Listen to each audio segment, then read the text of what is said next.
I thought we were going to talk about the future of man.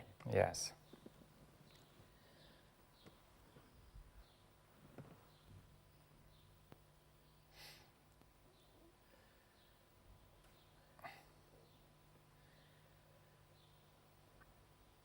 I mean, really, when we talk about man, we're talking about humanity. The whole of mankind. Whole yes. of mankind.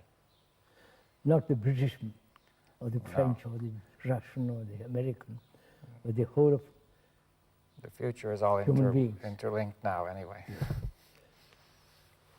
Yeah.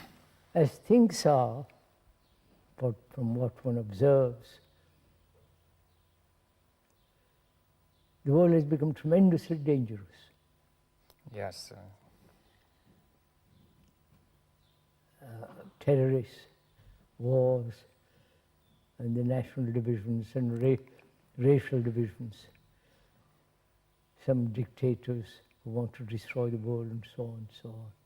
And also religiously there is tremendous separation.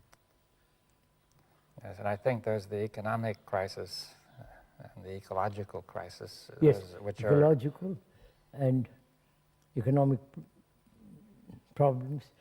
Problems seem to be multiplying more and more. So, what's the future for man? What's the future of not only the present generation, but the coming generation? Yes, well, the future looks very grim. Very grim. If you were quite young, and I was quite young, what would we do, knowing all this? What would be our reaction? What would be our life, our way of earning a livelihood and so on? Yes, well, I've often thought of that. For example, I've asked myself, would I go into science again? Yes. And I'm not at all certain now, because science does not seem to be relevant to this crisis. No. They are, on the contrary, they are helping. It makes it worse, yeah? Yes, they are helping. It might help, but in fact it isn't. Right? So what would you do? I think I would stick to what I'm doing. Well, that would be easy for you. For me, quite easy. But there are several problems, of course. I don't know if you want to discuss them. If a person is just starting out, he has to make a living, right? Of course. Now, there are very few opportunities now, and most of these are in jobs which are very limited. Limited and unemployment right throughout the world. Yes. I wonder what you would do, knowing that the future is grim, very depressing, dangerous, and so uncertain. Where would you begin?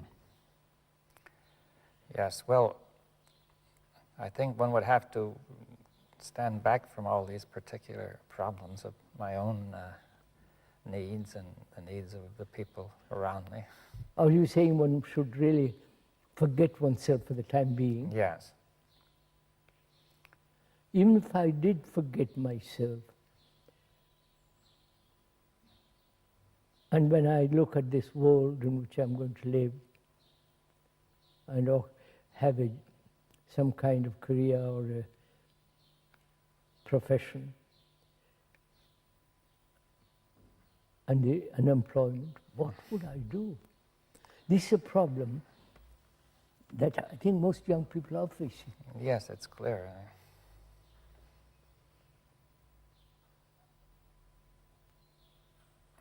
Well, have you something that you would suggest? Huh? Is there something you could suggest?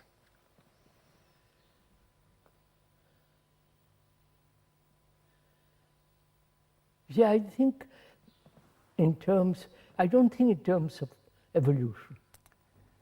Yes, I understand that. That's a point that I was expecting we would discuss. Huh? I was expecting we would discuss that. Yes, I don't think there is psychological evolution at all. Yes. Now, we've discussed this quite often, so I think I understand to some extent what you mean, but I think the people who are new to this, or are viewing this tape, are not going to understand. We'll discuss it, but I want to discuss this whole question, if you will. Why are we concerned about the future? Yes, well, at first... Only the whole future is now. Yes, in some sense, the whole future is now, but Yeah. we have to make that clear. So it goes very much against the whole way of thinking of the tradition of mankind that all of us have been exposed to. Mankind thinks in terms of evolution, continuance, and so on. Maybe we could approach it another way. That is, evolution seems in the present era to be the most natural way to think. And so I would like to ask you, what objections do you have to thinking in terms of evolution? Now, could I explain a point that has many meanings, this word evolution? Of course. So we are talking psychologically. Yes. Now, the first point is let's dispose of physical evolution. Acorn will grow into an oak. Well, also the species have evolved, for example, from the plants to the animals and to the man. That we have taken a million years to be what we are. Now, you have no question that has happened, right? No, that has happened. And it may continue to happen. Yes, that's evolution. Yes, now that is a valid process. Of course, that's a valid, natural process. Yes, it takes place in time. Yes. And therefore, in that region, past, present, and future are important, right? Yes, obviously. I don't know certain language. I need time to learn it. Well, also, it takes time to improve the brain. See, if the brain started out small with a certain, and then it got bigger and bigger, that took a million years. And become much more complex. Yes. And so on. So all that needs time. Yes. All that is movement in space and time. Yes, so you will admit physical time and neurophysiological time. Neurophysiological, absolutely, of course. Now, any sane man would. Yes, but now most people also admit psychological time, or what we call mental time. Right? Yes, that's what we're talking about. Yeah. Whether there is such thing as psychological tomorrow, psychological evolution. Yes, now, at first sight, I'm afraid that this will sound strange. You see, that it seems I can remember yesterday, and there's tomorrow I can anticipate, and it has happened many times from days that succeeded each other. Yes. So I do have the experience of time, you see, from yesterday to today to tomorrow, right? Of course, of course. Now that's simple enough. That's simple enough. Now, what is it you're denying, you see? I deny that I will be something, become better. That I can change and be. But now there are two ways of looking at that. See, one way is, will I intentionally become better because I'm trying? Or secondly, some people feel that evolution is a kind of a natural, inevitable process in which we are being swept along like in a current, and we are perhaps becoming better or worse, or something is happening to us. Psychologically. Yeah, but psychologically, which takes time, which may not be the result of my trying to become better. Or it may or may not be. Some people may think one way, some another. But are you denying also that there's a sort of a natural psychological evolution as there was a natural biological evolution? I'm denying that, yes. Yes. Now, why do you deny it? Because first of all, what is the psyche? Yes. The me, the ego, and so on. What is it? Yes, well now the word psyche has many meanings. It may mean the mind, for example. Now, do you mean by that the ego is the same thing? The ego. I'm talking of the ego, the me. Yes, now some people who are thinking of evolution are thinking there will be an evolution in which the me is transcended. That is, that it will rise to a higher level. Yes, does transition need time? The transcendence, a transition. Yeah, yeah. That's my whole question. Yes. So there are two questions. One is, will the me ever improve? Now, that's one argument. And another argument is, even if we suppose we want to get beyond the me, can that be done in time? Is that it? That cannot be done in time. That's yes. Now, we have to make it clear why not. Yes, I will. We'll go into it.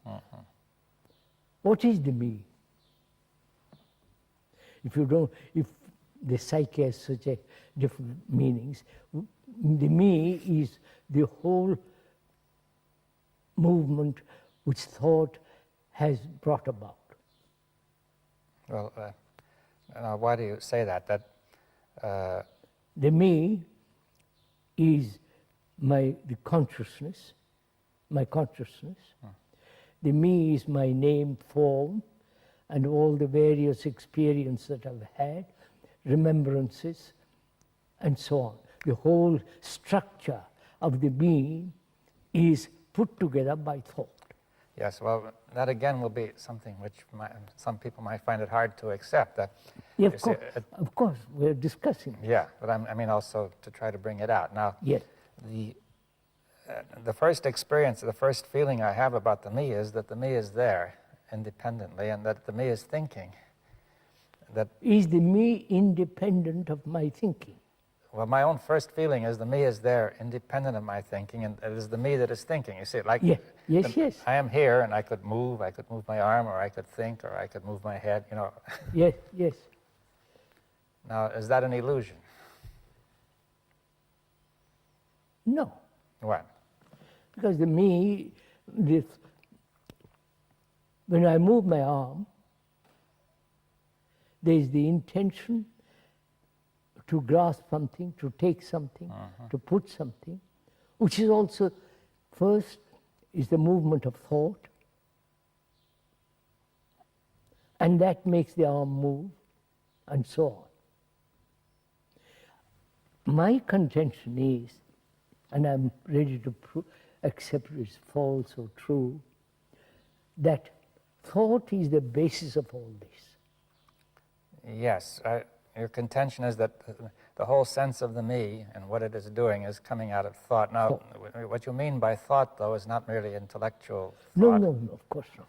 But what more? Let me see. Thought is a movement of experience, knowledge, memory, and thought. It's this whole movement. It sounds to me as if you mean the movement of consciousness as a whole. As a whole, that's right. And you say, and that now and you're saying that movement is the me, right? That whole, the whole content of that Yeah. consciousness is the me. Yes. Well, there's quite a few. That me is not different from my consciousness. Yes. Well, someone might feel, yes. But I think one could say that I am my consciousness, because if I'm not conscious, I'm not here, right? Of course. Now, is consciousness nothing but, say, what you have just described, which includes thought, feeling, intention, aspirations, memories, beliefs, dogmas, the rituals I perform, the whole, like the computer that's been programmed. Yes. Now, that certainly is in consciousness, everybody would agree. But some people would feel, or many people would feel, that there's more to it than that consciousness may go beyond that. Let's go into it. It is the content of our consciousness makes up the consciousness, the content. Yes, I think that requires, some understanding that, you see, the ordinary use of the word content is quite different. If you say that the content of a glass is water, right? Yes. So the glass is one thing and the water is another, right? No. It contains, the glass contains the water. Now, the word content would suggest that something contains it, right? All right. Consciousness is made up of all what it has remembered, beliefs, dogmas, rituals, the nationalities, fears, pleasures, sorrow. Yes. Now, if all that were absent, would there be no consciousness? Not as we know it. But there still would be a kind of consciousness. A totally different kind. Well, then I think you really mean to say that consciousness as we know it is made up. I said that. Oh, yes. Consciousness as we know it Yes. is all that. As we generally know it. Right? Yes. And that is the result of multiple activities of thought. Thought has put all this together. which is my consciousness. The reactions, the responses, the memories, the remembrances, extraordinary complex intricacies, subtleties, all that makes up consciousness. As we know it, right? Huh? As we know it, right? As I've said that. Yes. As we know it. Yes. Now, yeah. Whether that consciousness has a future. Yes. Does it have a past? Of course. Has a it's past. Remembrances. Yes, remembrance. So why do you say it has no future then? If it has a future, it will be exact the same kind of thing moving. The same activity, same thoughts, same modified, but the pattern will be repeated over and over again. Yes. Now, why are you saying that thought can only repeat? Yes. But there's a feeling that thought can develop new ideas, for example. But thought being limited, because knowledge is limited. If you admit that knowledge will always be limited. Yes, well, that again might require some discussion. Of course, we must yes, discuss. You see, now, why do you say knowledge is always limited? Because as a scientist, you're experimenting, adding, searching. So you're adding. And after you, some other person will add more. So knowledge, which is born of experience, is limited. Yes, though some people have said it isn't, they would hope to obtain perfect knowledge or absolute knowledge of the laws of nature. The laws of nature is not the laws of human being. Well, do you want to restrict the discussion then to knowledge about the human being, right? Of course, that's all what we're Or even talking there you about. could question whether that knowledge of nature is possible, Of course, too. we are talking about the future of man. Yeah, now, but, all right, so we're saying that man cannot obtain unlimited knowledge of the psyche, is that what Yeah, that's right. There's always more that's unknown. Yeah, there's more and more unknown. Yes. So, if once we admit that knowledge is limited, then thought is limited. Yes, thought depends on knowledge, and the knowledge does not cover everything. That's right. Therefore, thought will not be able to handle everything Yes. that happens, right? That's what the politicians and all the other people are doing. They think thought can solve every problem. Yes, you can see in the case of the politicians that knowledge is very limited. In fact, it's almost non-existent. And therefore, when you lack the adequate knowledge of what you're dealing with, you create confusion. Right? Yes. So, then, as thought is limited, our consciousness, which has been put together by thought, is limited. Yes. Now, why does that mean can you make it clear that that means we can only stay in the same circle? Same circle. See, one of the ideas might be, if you compare with science, that people might think, though my knowledge is limited, I'm constantly discovering. But what you discover Yeah. is added to, but it's still is limited. It's still limited. That's the point, that I can keep on. See, I think one of the ideas behind a scientific approach is that though knowledge is limited, I can discover and keep up with the actuality. But that's also limited. My discoveries are limited, and there's always the unknown which I have not That's discovered. why I'm saying the unknown, the limitless cannot be captured by thought. Yes. Because thought in itself is limited. And I agree to that. Not only agree, but it's a fact. Yes, well, perhaps we should bring it out still more. That is, thought is limited. Even though one may easily verbally admit thought is not limited, there's a very strong predisposition, feeling, yes. a tendency to feel that way, that thought can do anything. Anything. Right?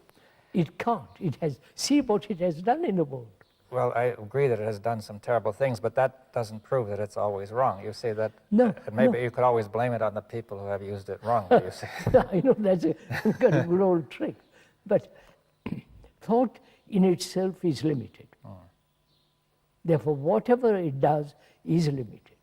Yes, now, and it's limited in a very serious way, is what you're saying. You know, that's right. Oh, of course, in a very, very serious way. Now, could we bring that, say what that way is? I mean, that way is what's happening in the world. All right, let's look at that. The totalitarian ideals is the invention of thought. Yes, well, we could say that the people, the very word totalitarian means they wanted to cover the totality, but they couldn't. They couldn't. They couldn't, the thing collapsed, right? It's collapsing. It's collapsing. Now, but then there are those who say they are not totalitarians. But the Democrats and all the rest of the Republicans and the Democrats and the idealists and so on, all their thinking is limited.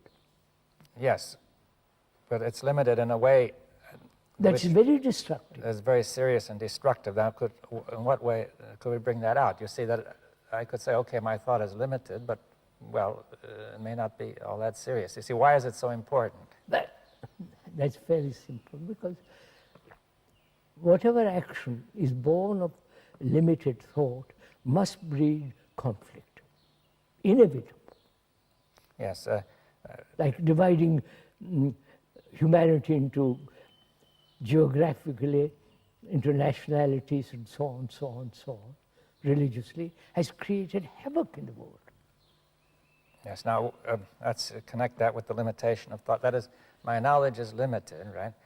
We said that. And how does that lead me to divide the world into? Aren't we seeking security? Yes. And we thought there was security in the family, security in the tribe, security in nationalism. So we thought there is security in division. Yes, it seems now it's come out that, take the tribe, for example. See, one may feel insecure. Now, because then it says, with the tribe I am secure, that is a conclusion. And I think I know enough to be sure that's so, but I don't. Other things happen that I don't know, which make that very insecure. Other tribes come along. No, the very division creates insecurity. It helps to create it, yes, but I'm trying to say I don't know enough to know that, right? No. I don't see that, right? So you don't, but one doesn't see it because one has not thought about anything, looked at the world as a whole. Yes, well, the thought which attempts to, the thought which aims at security attempts to know everything important. Yes. And it assumes that it knows everything important, and it says this will bring security. Now, not only are there a lot of things it doesn't know, but one thing it doesn't know is that this very thought itself is divisive, right? Divisive. Divisive. It's going to, because I define an area which is secure and divided from another area. Because in itself it's limited. Yes. Anything that's limited must inevitably create conflict. What do you mean, any thought that's... If I say I'm an individual, it's limited. Yes. I'm concerned with myself, that is very limited. Yes, we have to get this clear. See, if I say this is a table which is limited, it creates no conflict, right? No, there's no conflict. Now when I say this is me, it creates conflict. Now, yes. Now, the me is a divisive entity. Yeah, let's see it more clearly why, you see. Because it is separative, it is concerned with itself. The me identifying with the greater nation is still divisive. Yes, well, I define myself in the interest of security so that I know what I am as opposed to what you are, and I protect myself, right? Now, this creates a division between me and you. Right? We and they and so on. We and they. Now, that comes from my limited thought because I don't understand that we are really closely related and connected. That's why we are human beings. Yeah, we're all human beings. All human beings have the same, more or less the same problem. Now, I haven't understood that. My thought is, my knowledge is limited. I think that we can make a distinction and protect ourselves, or me, and not the others. Yes, that's right. But in the very act of doing that, I create instability. Right? Yeah, that's right. You create Insecurity. insecurity.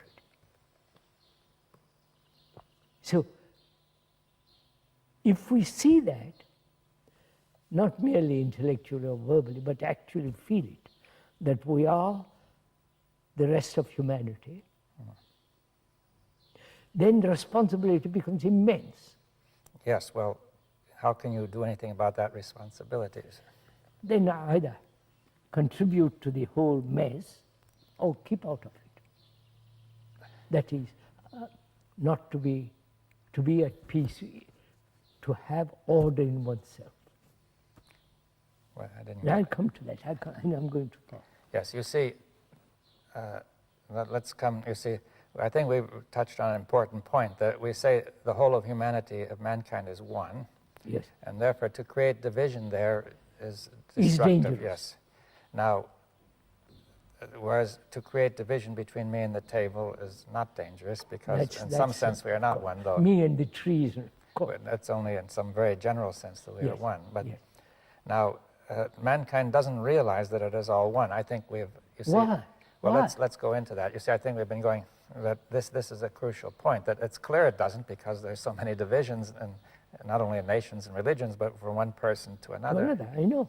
Why is there this division? There, first of all, is the feeling, at least in the modern era, that every human being is an individual, right? This may not have been so strong in the past. That's what I question. I question altogether whether we are individuals. Yes, well, that's a big question, because Yeah, of course. We said just now, the consciousness, which is me, is similar to the rest of mankind. They all suffer, yes, they all have fears, they're all insecure, they have their own particular gods and rituals, all put together by thought. yes. Well, I think this calls for some, there are two questions here. One is, not everybody feels that he is similar. Most people feel they have some unique distinction. At least they... What do you mean unique distinction? Well, distinction in doing something? Well, there may be many things. Like, for example, one nation may feel that it is able to do certain things better than another. One person has some special things he does, or qualities. Of course. You are more intellectual than I am. You are somebody else better than this and that. Yeah, he may take pride in his own special abilities or advantages. But when you put away that, basically we are But same. now, yes, we have to say, what does it mean? That you're saying that these things you've just described, which are... superficial. Yes, now the things that are basic are what? Is fear, sorrow, pain, anxiety, loneliness, and all the human travail. Yes, well, many people might feel that the basic things are the highest achievements of man. The highest achievements of mankind, and not these. What has he achieved? Well, let's discuss it. You see that? Yes. I mean, many people, at least, I understand. We've discussed this often, but I think we must yes, sir. bring it out. Let's now, go into it. What have we achieved? Well, for one thing, people may feel proud of the achievement of man in science and art and culture and we have technology. achieved in all those directions, certainly we have. Yes. Vast technology, communication, travel, medicine, surgery Yes. has advanced tremendously. Yes, I mean, it's really remarkable in many ways. There's no question about it. Yeah. Now, you're What saying that all... have we psychologically achieved? Yes, I mean, one point is to say none of this has affected us psychologically. That's right. And the psychological question is more important than any of the others, because if the psychological question is not cleared up, the rest is dangerous. Yes, they're quite right. Dangerous. If we psychologically are limited, then whatever we do will be limited. And the technology will then be used by our limited. Yes, the master is this limited psyche and not the rational structure of technology. And in fact, technology then becomes a dangerous instrument. Now, so that is one point, that the psyche is at the core of it all. And if the psyche is not in order, then the rest is useless. If the house is in order. Yeah, and now the second question is, although we're saying that there are certain basic disorders in the psyche, or lack of order, which is common to us all, and we may all have a potential for something else. But the second point is, are we all one, really, you see? That is, even though we are all similar, that doesn't say we're all the same, right? We're all one. No, we said in our consciousness, basically, we have the same ground on which we stand. Yes. Well, that's, you see, from the fact, let's say, the human body is similar, it doesn't prove they're all the same. Of course, right? Your body is different from mine. Yes, we're in different places and different Of course. entities and so on. Now, what I think you're trying to say that the consciousness is not an entity which is individual. That's right. The body is an entity which has a certain individuality. That's right. That all seems so yeah, but clear. I think it may be clear, but I think... your body yeah. is different from mine. Yes. I have a different name than you. Yeah, well, we also have different, though similar material, it's different. We can't exchange, because the proteins in one body may not agree with those in the other. Now, many people feel that way about the mind, saying that there's a chemistry between people which may agree or disagree. No, but actually go deeper into the question. Consciousness is shared by all human beings. Yes. That's my whole point. Yes. Now, the feeling is that the consciousness is individual and that it is communicate, as it were, that it is... I think that's an illusion, because we are speaking to something that's not so. Yes, well, and what are you want to say that there is one consciousness of mankind? It's all one. It's all one, and that's important, because whether it's many or one is a crucial question. Yeah. Now, it could be many which are then communicating and building up a larger unit. Or you're saying from the very beginning it's all one. From the very beginning, it's all one. And the sense of separateness is an illusion, right? And that's what I've said over and over again. That seems so logical saying. The other is insanity.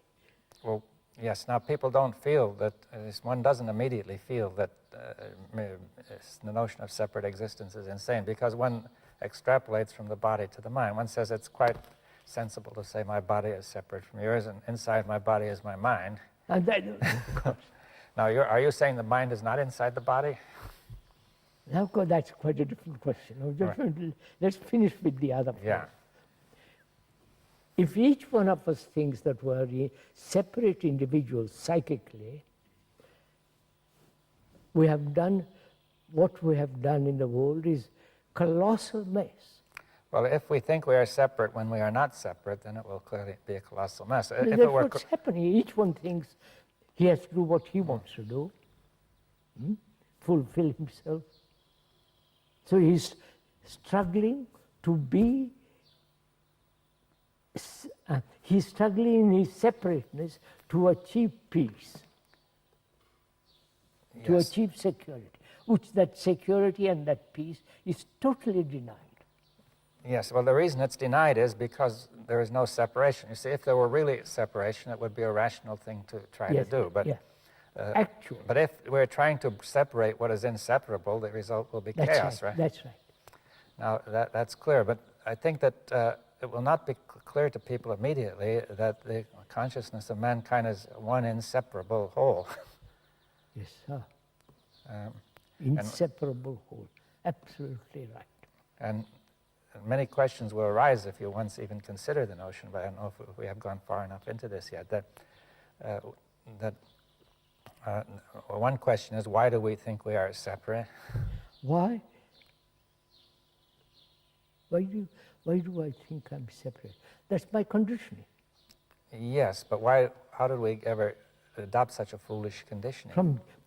From childhood, it's mine, my toy, not yours. Yeah, but the first feeling you get is, I say it's mine because I feel I'm separate. You see, Yes, now, one doesn't start out, see, it isn't clear how the mind, which was one, came to this illusion that it is all broken up into many pieces. I think that's again the activity of thought. Thought, in its very nature, thought is divisive, fragmentary, and therefore I'm a fragment.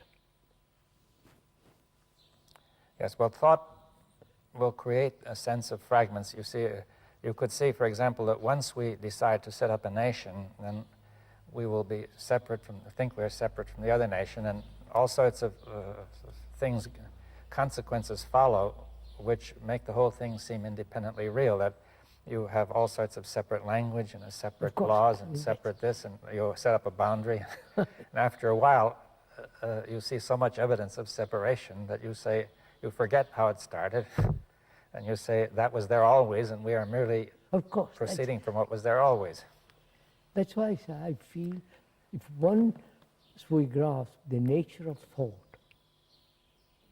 the structure of thought, how thought operates, what is the source of thought, and therefore it's always limited. If we really see that, then... Now, the source of thought is what? Is it memory? Memory. Yes. Memory is a remembrance of things past, which is knowledge, and knowledge is the outcome of experience, and experience is always limited. Yes, well, thought includes, of course, also the attempt to go forward, to use logic, to take into account discoveries and insights. You know. As we were saying some time ago, thought is time. Yes. Now, all right. So let's. Now, that thought is time. Now, that requires more discussion too, because I see the first experience is to say time is there first, and thought is taking place in time. Right? I know. Now, for example, if we say that movement is taking place, the body is moving, and this requires time, right? Now, to go from here to there needs time. Yes. To learn a language needs time. Yes, to grow a plant needs time. To grow the whole thing. All right, now, to paint a picture takes time. Well, one would also say to think takes time, right? So we think in terms of time. Yes, well, let's see, the first point that one would tend to look at is to say, just as everything takes time, to think takes time, right? Now, but you're saying something else, which is that thought is time. Thought is time. That is psychically speaking and psychologically speaking. Of course. Now, how do we understand that? How do we understand what? Thought is time. You see, it's not obvious. Oh, yes.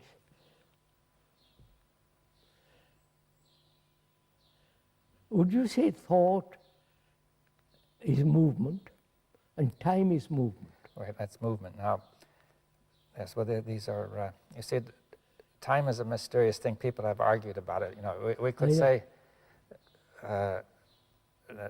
that time requires movement. I could understand that we cannot have time without movement, right? Time is movement. Time is movement. Now, but time is not separate. I don't say it's separate from movement, but you see, to say time is movement, you see, if we said time and movement are one. Yeah, I'm saying that. Yes. Now, they cannot be separated, right? No. All right, because that seems fairly clear. Now, there's physical movement, which means physical time, right? Yeah, physical time. There's the heartbeat and so on. Hot and cold, and also dark and light, the sunset, seasons, yes. Sunrise, all that. Yes. Now, then we have the movement of thought. Now, that brings us into the question of the nature of thought. Is thought nothing but a movement in the nervous system, in the brain? Yes. Would you say that? Yes. I mean, some people have said it includes a movement of the nervous system, but there might be something beyond. You know, what is time, sir, actually? Actually, what is time? time is hope, Psychologically. psychological. I'm talking Yeah. entirely But psychological one for the tends moment. to keep on thinking. Of more. course, we have understood that. Yeah. Time, I mean, hope is time. Becoming is time. Achieving is time. Now, take the question of becoming. I want to become something psychologically. I want to become non-violent. Take that for example. That is altogether a fallacy. Yes. Well, we understand it is a fallacy, but the reason it's a fallacy is that there is no time of that kind. Is that it? No. That there is. No, sir. Right. Human beings are violent. Yes. And they've been talking a great deal, Tolstoy in India, of non-violence. The fact is we are violent. Yes, but And the non-violence is not real. yeah, But we want to become that. Yeah, but see, it's again an extension of the kind of thought that we have with regard to material things. You say, if you see a desert, the desert is real, and you say the garden is not real, but in your mind is the garden, which will come when you put the water there. Yeah. So we say we can plan for the future when the desert will become fertile, right? That's All right, now you're saying, now we have to be careful. We say we are violent, but we cannot, by similar planning, become non-violent. non-violent. Now, why is that? Why? Because the non-violent state cannot exist while there is violence. Yes, yes. That's an ideal. Yeah. Well, one has to make it more clear because you see, in the same sense, the fertile state and the desert don't exist together either. But you see, I think that you're saying that in the case of the mind, when you are violent, it has no meaning. That's the only state. That's all there is. Yeah, And not the other. the movement toward the other is wrong. illusory. It's illusory. Yes. So all ideals are illusory, psychologically. The ideal of building a marvelous bridge is not illusory. No, you can plan it. Yeah. But to have psychological ideals, Yes, if you are violent and you continue to be violent while you are trying to be not violent, that's so obvious. it has no meaning, right? There's no meaning. And yet that has become such an important thing. So the becoming, which is to either becoming what is or becoming away from what is. Yeah, what should be, yes. I question both. Yes, well, if you say there can be no sense to becoming in the way of self-improvement, or That's self-improvement is something so utterly ugly. So we are saying, sir, that the source of all this is the movement of thought as time.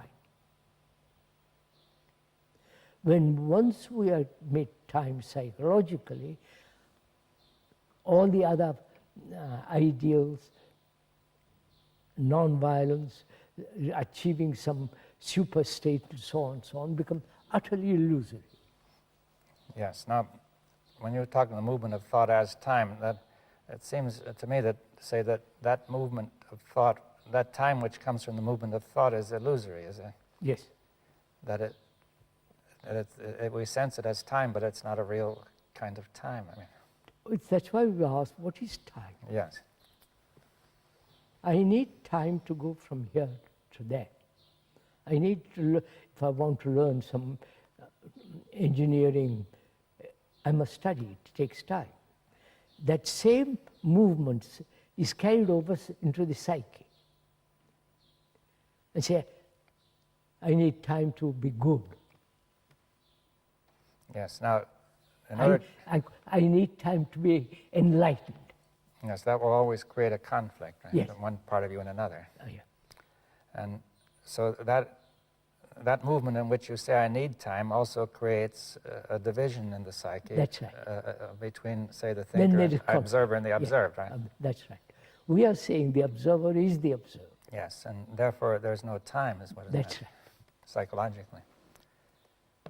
The experiencer, the thinker, is the thought.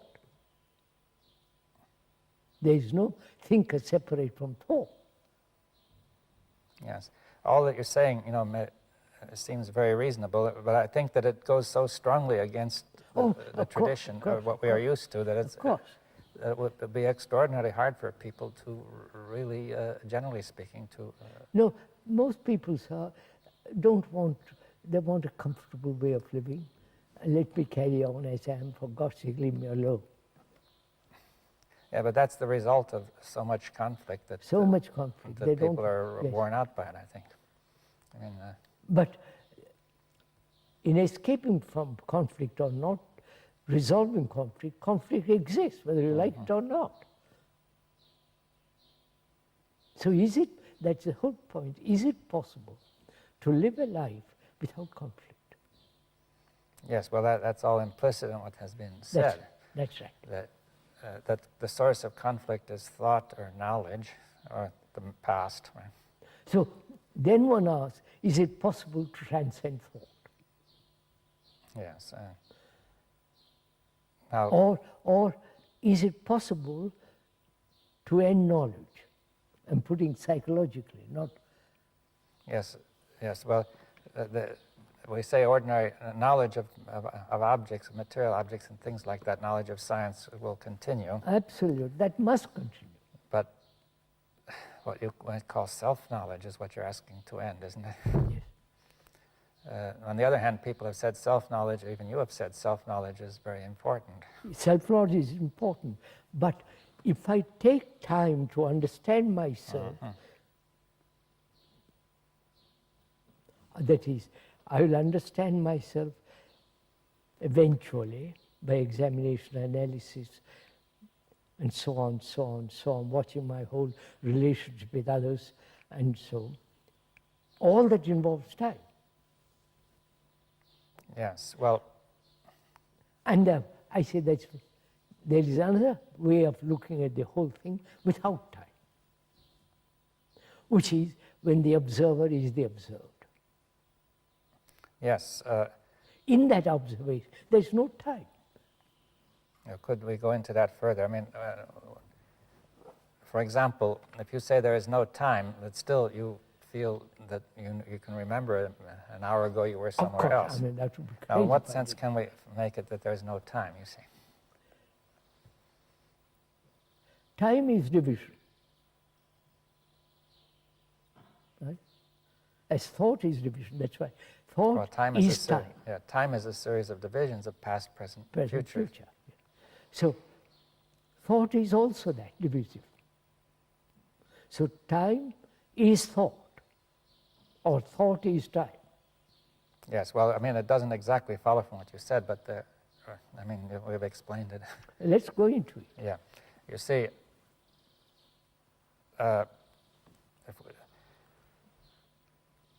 at first sight, one would think that there are thought makes divisions of all kinds, with a ruler and with all kinds of things. It also divides up intervals of time, past, present, and future.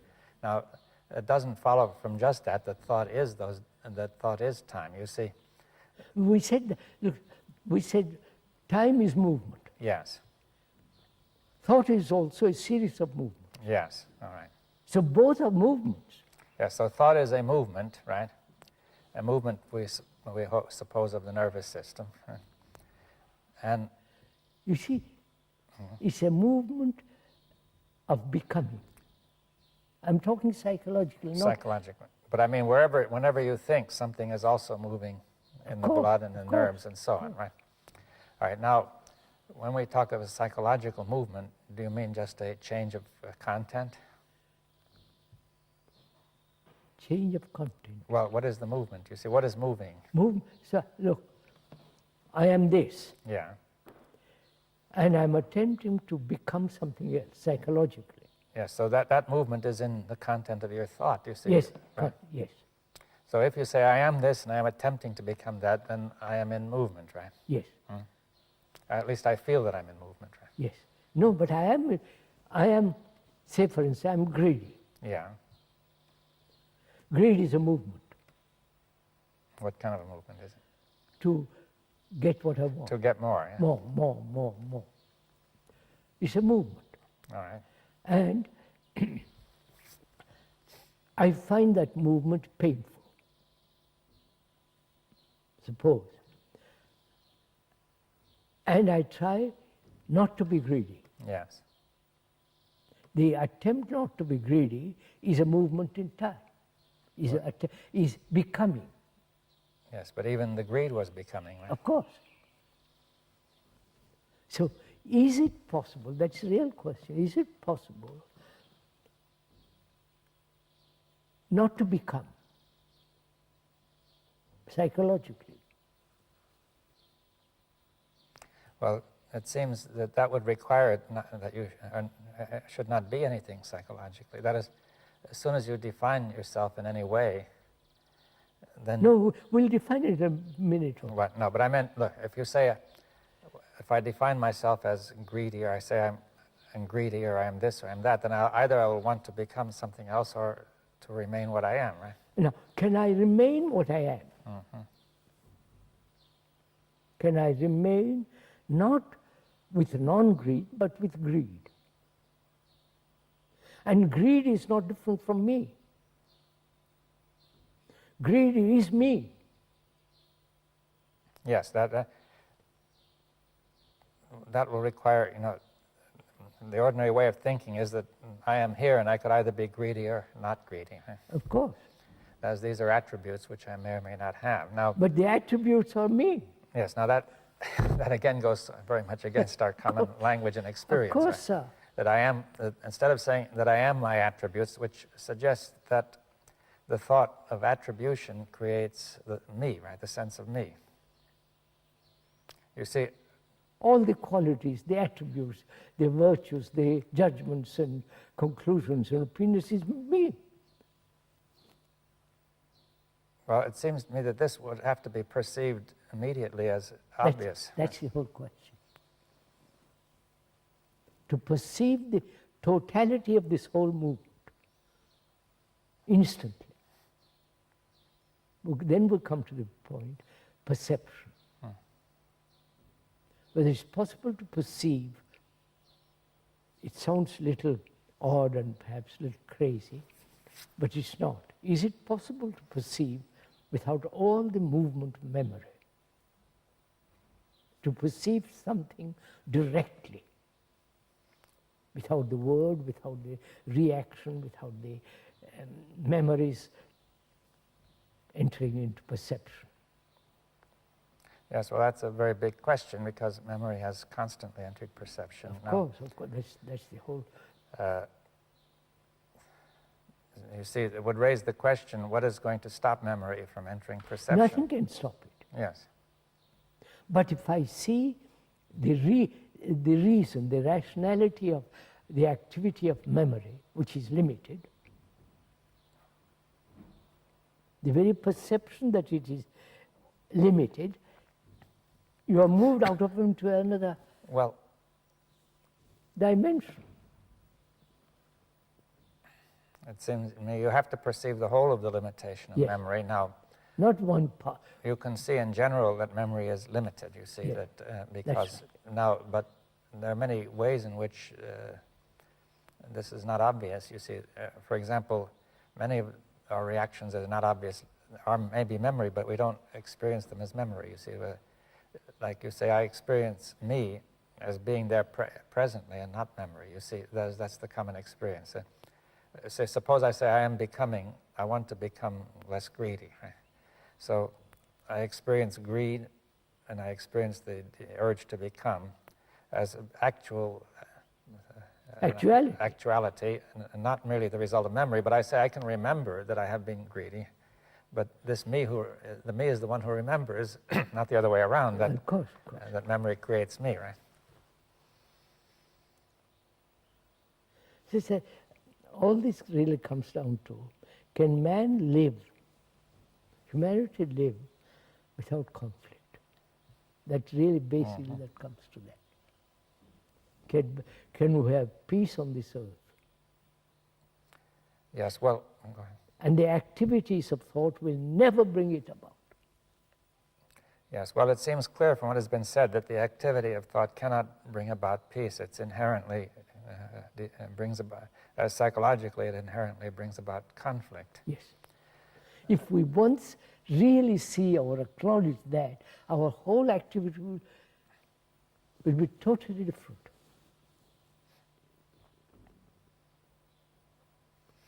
But are you saying that there is an activity which is not thought then? Which is not? Which is beyond thought? Yes. And which not only is beyond thought, but which does not require the cooperation of thought. That is, Oh, certainly not. That it is possible for this to go on when thought is absent. That's a real point we have often discussed. Yeah. Whether there is anything beyond thought. Not something holy, sacred, I'm not talking about that. I'm talking, is there an activity which is not touched by thought?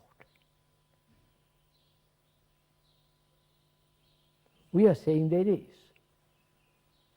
And that activity is the highest form of intelligence. Yes, well, now we brought in intelligence. I know. I purposely brought it in. So, So intelligence is not the activity of cunning thought. There is intelligence to build a table. yes, but intelligence can use thought, as you were saying, often said, right then. Intelligence can use thought. Yes, or thought can be the action of intelligence, would you put it that way? Yes. Or it could be the action of memory. Huh? That's it. Either the action is born of memory, and therefore memory is limited, therefore thought is limited, and it has its own activity, which then brings about conflict. Yes. I think this would connect up with what people are saying about computers. You see, every computer must eventually depend on some kind of memory, Memory, yes.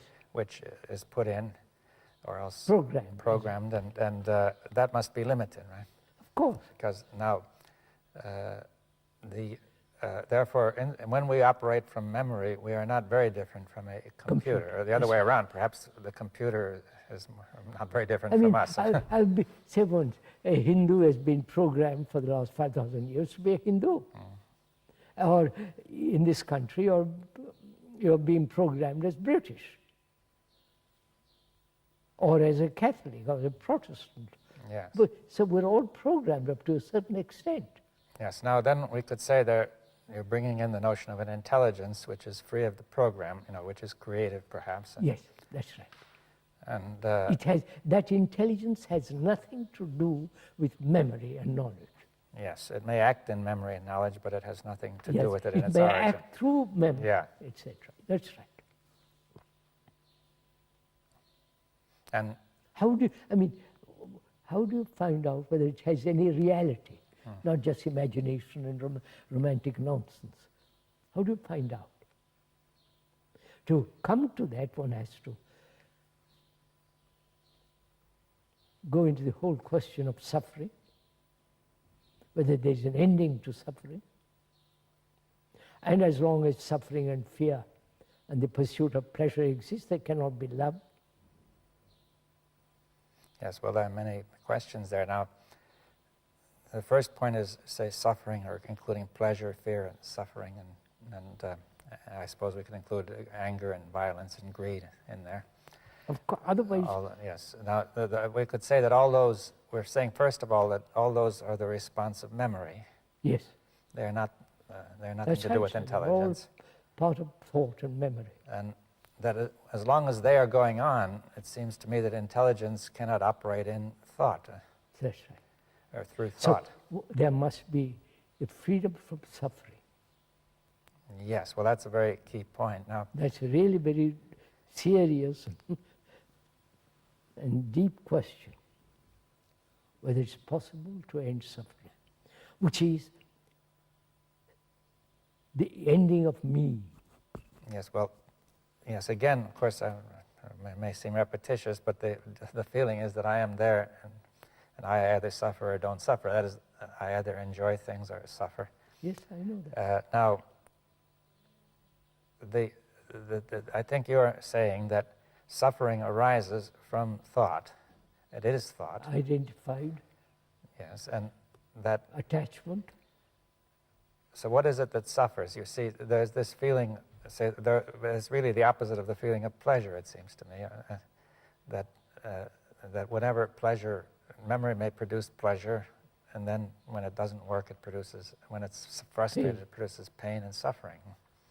Not only that, suffering is much more complex, isn't it? Yes. Suffering, what is suffering?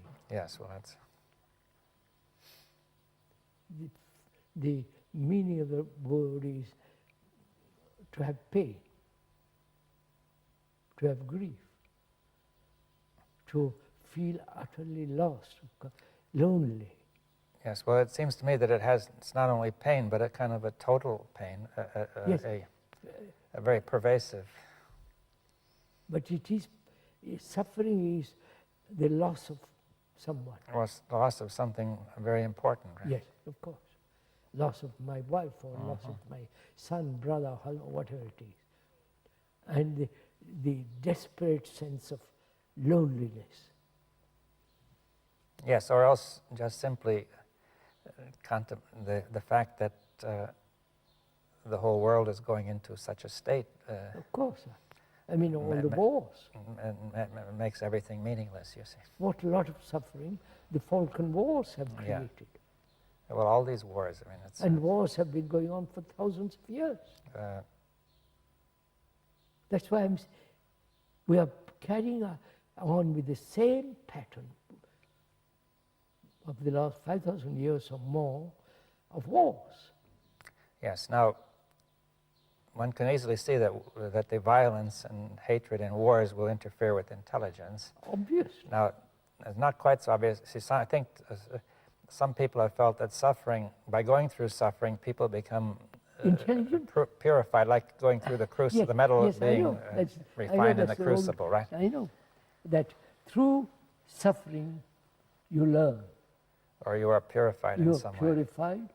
This is through suffering. Your ego is vanished. Yeah, dissolved, Dissolved. refined. It doesn't. People Yes. have suffered immensely. How many wars, how many tears. And the destructive nature of governments. Yeah, so they've suffered any number of things. I can multiply them. Unemployment, ignorance of all Yes, well, that. disease, pain, Oh. everything. But you see, what is suffering really? Why does it destroy intelligence or interfere with, why does suffering prevent intelligence? What is going on, really? Suffering is only concern, is a shock, I suffer. I have pain. It is the essence of the me. Yes, the difficulty with suffering is that it's the me that is there that is suffering. Yes. And this me is really being sorry for itself in some way. My suffering is different from your suffering. It isolates itself, yes. Yes. And it creates an illusion of some kind. We don't see suffering is shared by all humanity. Yes, well, but if we suppose we see it is shared by all humanity. Then I say, well, then I begin to question what suffering is. It's not my suffering. Yes, well, that's important. In order to understand the nature of suffering, I have to get out of this idea that it's my suffering. My suffering. Because as long as I believe it's my suffering, I have an illusory notion of the whole thing. Now that's... And I can never end it. Yeah, well, but not if you treat it, if you're dealing with an illusion, well, you can do nothing with it. But you see, why... now, we have to come back. Why is suffering the suffering of humanity? See, at first it seems that, I feel pain in the tooth, or else I have a loss, or something has happened to me, and the other person seems perfectly happy. Yes, that's right. But also he's suffering too in his own way. Yes, at the moment you don't see it. He doesn't see it, but he has his problems too. Right? So suffering is common to all humanity. Yeah, but the fact that it's common is not enough to make it all one. It's actual. Yes, but I want to say, are you saying that the suffering of mankind is all one, inseparable? Yes, sir. That's what I've been saying.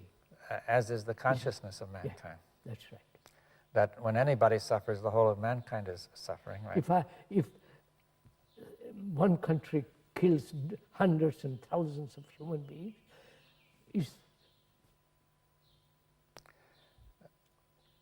the whole point is we have suffered from the beginning of time. We have suffered, and we haven't solved it. No, that's clear. It hasn't been solved. We haven't solved it. But see, we I haven't think ended suffering. I think you've said something. The thing you've said, which is that the reason we haven't solved it is because we are treating it as personal or as a small group, where it cannot. That's an illusion. Now, any attempt to deal with an illusion cannot solve anything. Now, we would like to make it very clear. Thought cannot solve anything. Well, yes, because psychologically. the thought, you can say that the thought itself divides. Let's say, put it, thought is limited. It is not able to see that this suffering is all one, right? Yes, and therefore it divides it up, right? That's It's mine and yours and theirs. That's And that creates illusion, which only multiplies suffering. Now, it seems to me that that the statement that suffering of mankind is one is inseparable from the statement the consciousness of mankind is one, right? We said that. Yes. Suffering is part of our consciousness. Yes. But one doesn't get the feeling immediately that this suffering belongs to the whole of mankind, you see. So, the world is me, I am the world. Yes, you've often said that. Yeah. But we have divided it as British Earth and French Earth. Now, do you mean by the world the physical world or the world of society? Or the world of society, world of psychological world, chiefly. Yes, so we say the world of society, of human beings, is one. And I am, now when I say I am that world, what does that mean? The world is no different from me. The world and I are one? Yes. Right, we are inseparable. Yes. And that requires, that's real meditation, that's real, you must feel this in not just verbal statement, it is an actuality.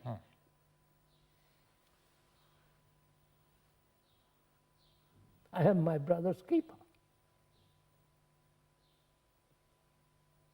Yes, now many religions have said that. And they're just verbal statements. Well, and they don't keep it. They don't do it in their heart. Well, perhaps some have done it, but in general it's not being done, right? I mean, there may have been a few, right? That's not, we human beings haven't done it. Our religions actually have prevented it. Well, because of division. Every religion has its own beliefs and its own organization. Its own gods and its own saviors. Yes. So, from that, is that intelligence actual? Yes. Or is it some kind of fanciful projection, hoping that will solve our problems? No, it's not to me. It is an actuality. Because the ending of suffering means love. Yes. Now, before we go on that, you see, we have to clear up a point about me. You see, you said it's not to me. Now, in some sense, it seems that you are still defining an individual. Yes, yes. Is that right? When I say I'm really not, I'm using the word I as a means of communication. It's not. Yeah, but what does it mean? You see, are you, in some way, let's say that there may be two people, say A, who is the way you say, and B, who is not, right? Yes. Now, so A says it's not, that seems to create a division between A and B. That's right. But B creates the division. Yes, no, well, So what is the relationship between the two? yes. You see, B is creating... Yes, well, B is creating the division by saying I am a separate person, but it may confuse B further when A says it's not that way to me, right? Yes. So that's the whole point, isn't it, in relationship. You feel that you're not separate. Yes. And that you really have this sense of love and compassion. And I haven't got it. I haven't even perceived or gone into this question. What's your relationship to me?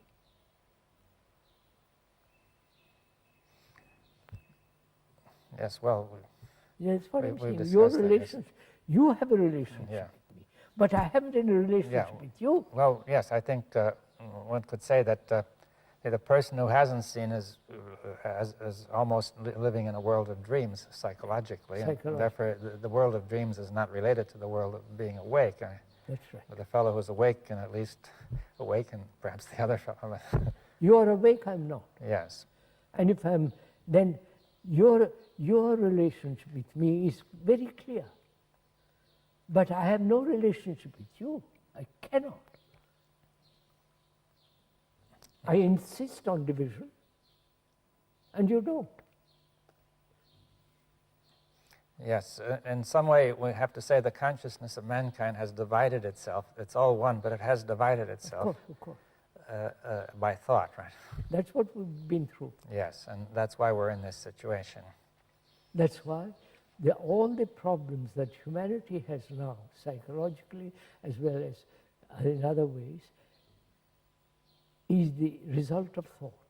And we are pursuing the same pattern of thought. And thought will never solve any of these problems. So Yes. there is another kind of instrument, which is intelligence. Yes, well, that opens up an entirely different subject. Yeah, I know. And you also mentioned love as well, Yeah, or I said compassion, right? Without love and compassion, there is no intelligence. Yes, And that you cannot be compassionate if you are attached to some religion, some post, you're tied to a post like an animal tied to a post, and it can think it is compassionate. Yes, well, as soon as your self is threatened, Of then course. you cannot, it all vanishes, you see. But you see, As what you really think is important. self hides behind Other things, yeah. Oh. I mean, noble Yes, ideals, yes. right? It has immense capacity to hide itself.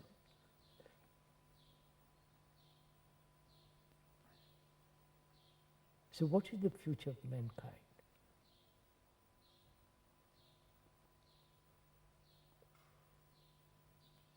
From what one observes is leading to destruction. Well, that's the way it seems to be going, yes. Very gloomy, grim, dangerous, and if one has children, what is their future? To enter into all this?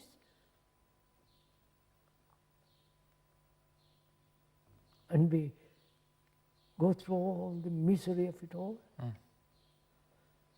So education becomes extraordinarily important. But now education merely accumulation of knowledge. Yes, well, every instrument that man has invented or discovered or developed has been turned toward destruction. That's Yes, where sir, absolutely. They are destroying nature. The very few tigers now. very few. Tigers and Oh, yes, animals. yes. They're Well, destroying yes, everything. well, they're destroying forests and know. agricultural land and Overpopulation.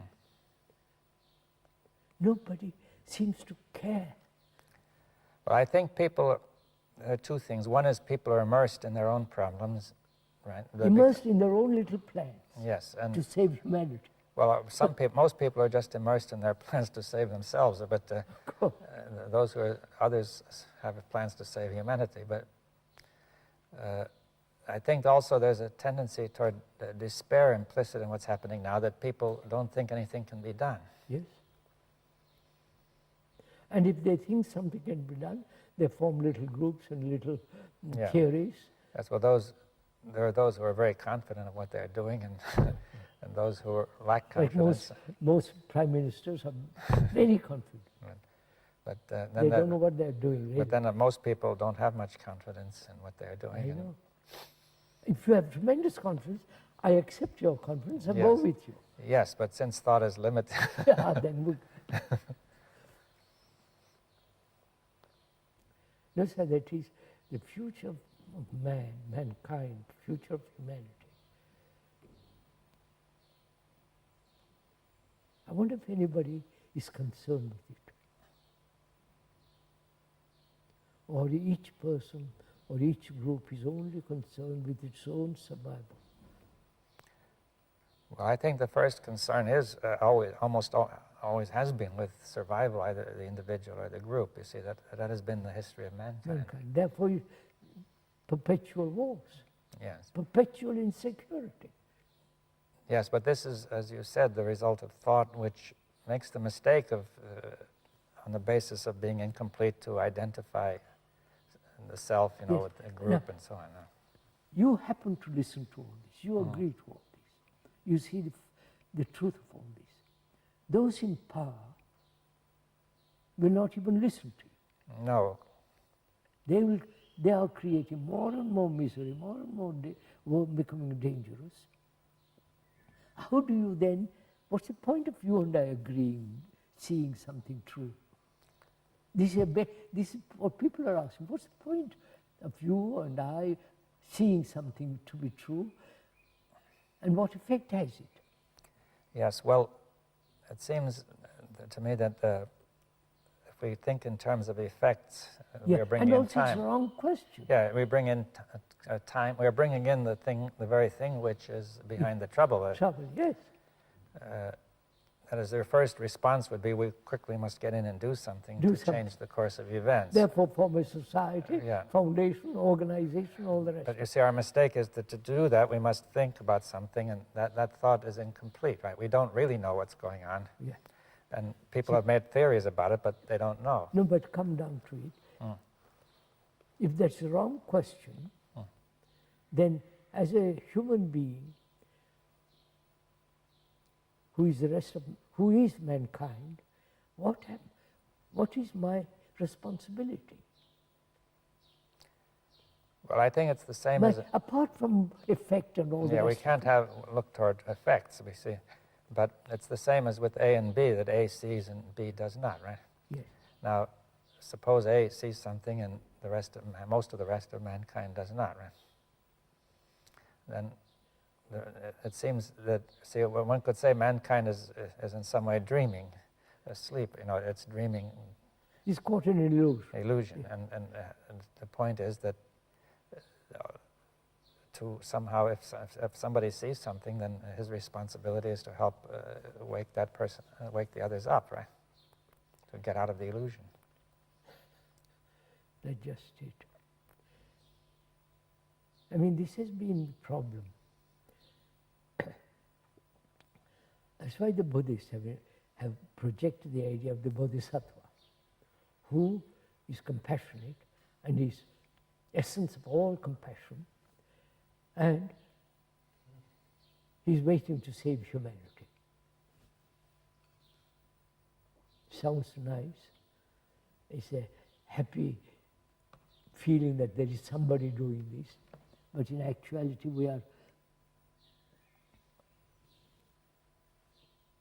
we won't do anything that's not comfortable, satisfying, secure, both psychologically and physically. Yes, well, that's the source of the illusion, basically. How does one make another see all this? They haven't time, they haven't the energy, they haven't even the inclination, they want to be amused. How does one make X see this whole thing so clearly that she says, all right, I've got it, I'll work I'll say I'm responsible, I won't be all the rest of it. I think that's the tragedy of those who see and those who